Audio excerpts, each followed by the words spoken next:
As we mentioned in our last segment, the numbers, they continue to slide for President Trump. He continues, though, in the meantime, to stoke divisions among Americans. It looks to be his campaign strategy again. Now, the president, he made 2 appearances this weekend, both traditionally moments for a president to seek unity rather than division. But Trump, he turned his Independence Day events at Mount Rushmore and at the White House into a us versus them, except for this president, the them he was castigating were actually some fellow Americans.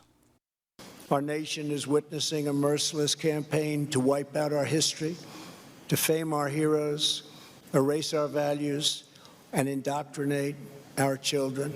Angry mobs are trying to tear down statues of our founders, deface our most sacred memorials, and unleash a wave of violent crime in our cities.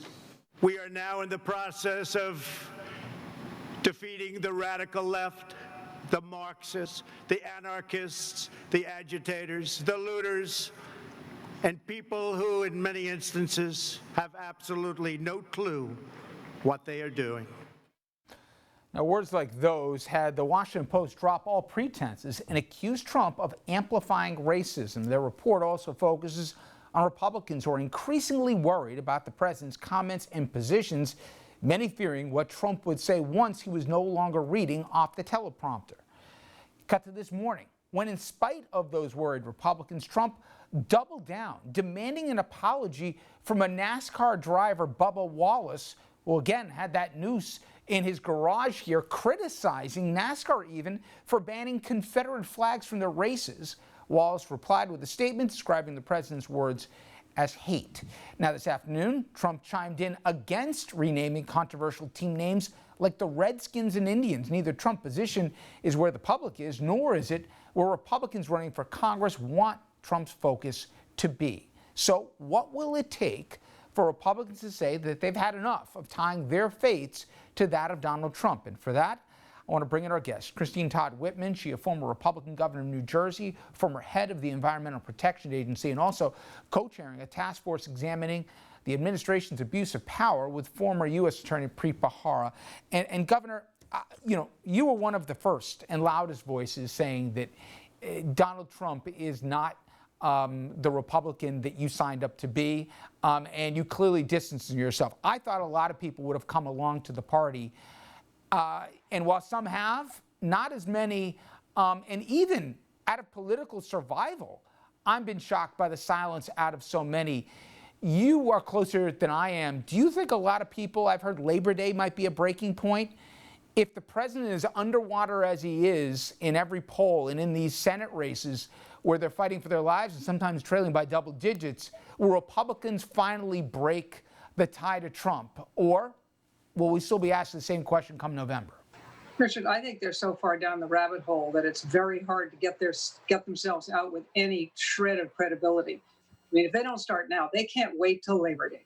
There have been so many instances where you want to say, if you're a Christian and a family values person, how can you support a man who says the kinds of things he says about women and what he will do to women?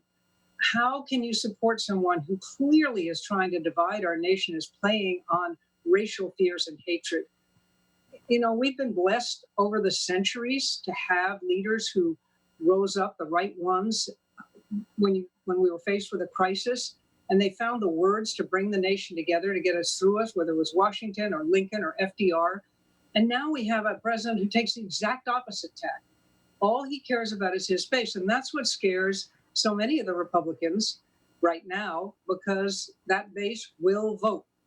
And I'm afraid that if they think if some of the tactics that they're taking, it seemed to be taking about restricting the vote, making it difficult to vote online or, by mail when you have a pandemic, those kinds of things to suppress the ballot, they think, well, maybe they can keep everybody else away, and they know the Trump voters will be there no matter what.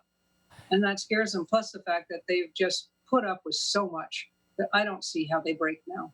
I thought it was stunning. I mean, sometimes I get it, there's the base, but just the raw politics, if you take the morality out for a second, in Mississippi, I think it was like 80-20 in a heavily controlled Republican legislature, they voted to change their flag and remove the Confederates.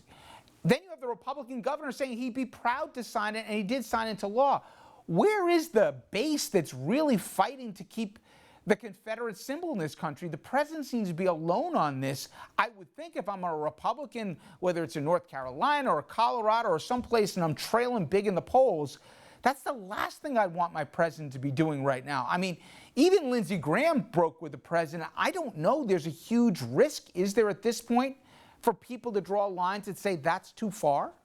I don't think so. But on the other hand, you look at the recent election, congressional election in Colorado, where an incumbent congressman was defeated by someone who was pro-Trump, who was very pro-Trump.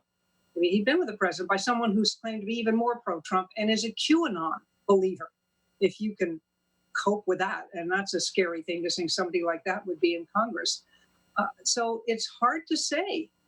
I still think if you have a shred of morality, a shred of real love for this country and what it stands for and for our Constitution and our basic values, you would break with him no matter what the consequences to your election.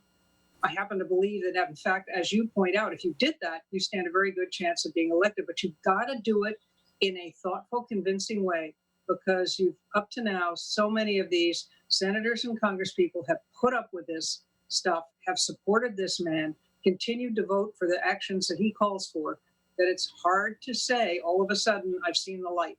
So it has to be convincing. And then I think, frankly, I'm with you. There's not a whole lot of downside, because even the NASCAR took down the Confederate flags. Yep. They did that on their own, and that's his base right there. I've noticed a lot of groups that have come out, and they seem more coordinated this time. I know there was a lot of disbelief. Listen, I can't say how many times how wrong I was, how 16 turned out. But it seems that a lot of Republican groups, including a lot of people who served in the Bush administration like yourself, have formalized and created a strategy with a lot of ad campaigns here to not only go against Trump, but in some cases to go and outright support Biden because they consider him, President Trump, to be that much of a national security threat.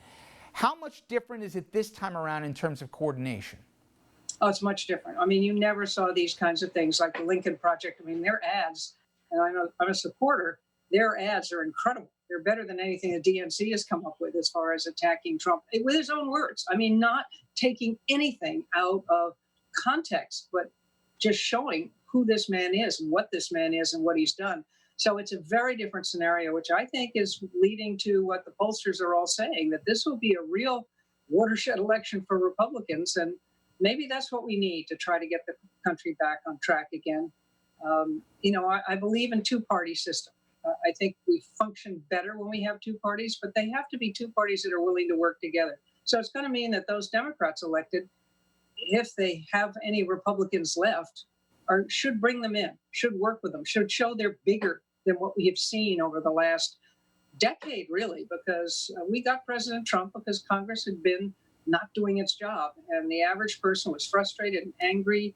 They weren't making the kind of money that could sustain them or help them ensure that their children had a better life. They didn't feel that anybody in power was listening to them. And so they wanted a disruptor. And that's why they elected Trump. They're having a lot of buyer's remorse now for many of them.